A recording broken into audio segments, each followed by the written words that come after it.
হয়, এই প্ৰতিযোগিতাটো হ'ল ৰাষ্ট্ৰীয় পৰ্যায়ৰ এটা যোগাসন ক্ৰীড়া প্ৰতিযোগিতা, যিটো ৰৰ্কি উত্তৰাখণ্ডত ক'ৰ ইউনিভাৰ্চিটিত অনুষ্ঠিত কৰিছিলে।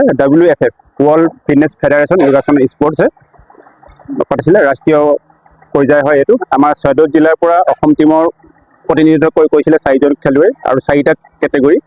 গতিকে আমাৰ যিটো চাব জুনিয়ৰ বি কেটেগৰী, বৰ্ণিল হাজৰিকাই তেওঁ 2টা ইভেণ্টত খেলিছিলে, আৰ্টিষ্টিক স্লো আৰু ট্ৰেডিশ্যনেল ইভেণ্ট। দুইটাতে তেওঁ মেডেল পাইছে। আৰ্টিষ্টিক স্লোত পাইছে গ'ল্ড মেডেল আৰু ট্ৰেডিশ্যনেলত পাইছে ব্ৰঞ্জ মেডেল। গতিকে আমাৰ সকলোৰে বাবে আমাৰ ভাল খবৰ চৰাইদেউবাসীৰ কাৰণে, এয়ে আমাৰ ফালৰ পৰা ক'বলগীয়া। আৰু দুটা চৰাইদেউত 2টা পাইছে আৰু বাকী 2জন খেলুৱৈয়ে আমাৰ লখিমী তামুলী আৰু চাণক্য টপ 10ত আছে, মানে ভাল এটা ৰেংকতে থাকিলে আৰু মেডেল সক্ষম হৈছে বনিল।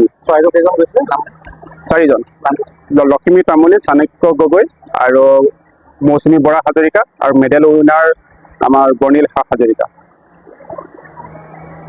ইয়াৰ পিছতে অহা ছেপ্টেম্বৰ মাহত এছিয়ান যোগাসন চেম্পিয়নশ্বিপ হ'ব থাইলেণ্ড।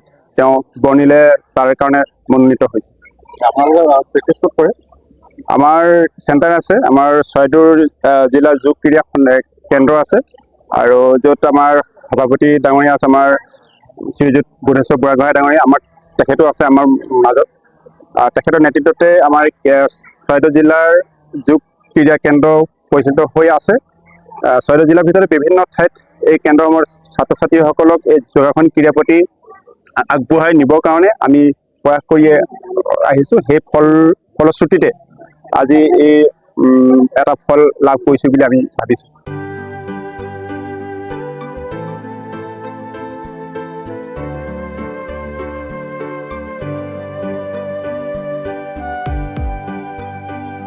শদিয়াৰ পৰা ধুবুৰীলৈ, বৰাকৰ পৰা ব্ৰহ্মপুত্ৰলৈ সকলোৰে মাজত চিনাকি এটা নাম প্ৰাতঃ টাইম। থলুৱা ভাষা, কৃষ্টি আৰু সত্য বাতৰিৰ আধাৰত প্ৰতিষ্ঠিত খবৰ প্ৰাতঃ টাইমৰ প্ৰতিটো বা বাতৰি পুংখানুপুংখভাৱে চাবলৈ Facebook, YouTube, website, Twitter, Instagram আৰু ব্লগাৰ পেজত লাইক আৰু ফ'ল' কৰক। ধন্যবাদ। অসমৰ সংবাদ জগতখনৰ বাবে এক সুখবৰ। আপোচবিহীন ৰাইজৰ কণ্ঠ সাপ্তাহিক কবচ নৰূপ নসাজেৰে পুনৰ এবাৰ অসমৰ ৰাইজৰ মাজলৈ। স্বত্বাধিকাৰী প্ৰণীতা কলিতাৰ দ্বাৰা প্ৰকাশিত আৰু আপোচবিহীন অসমৰ বিভিন্ন প্ৰান্তৰ একাংশ নপুৰণি অভিজ্ঞতাপুষ্ট সাংবাদিকৰ দ্বাৰা প্ৰচাৰিত তথা eco printing press, Guwahati Katabari গড়চুকত মুদ্ৰিত সাপ্তাহিক কবচ এতিয়া অসমৰ বিভিন্ন প্ৰান্তত উপলব্ধ। আমাৰ ঠিকনা মুখ্য কাৰ্যালয় অসম ফৰেষ্ট স্কুল, হৰিমন্দিৰ পথ, গুৱাহাটী, আৰু উপ কাৰ্যালয় কলিতা মাৰ্কেট, বিজয়নগৰ, কামৰূপ, অসম।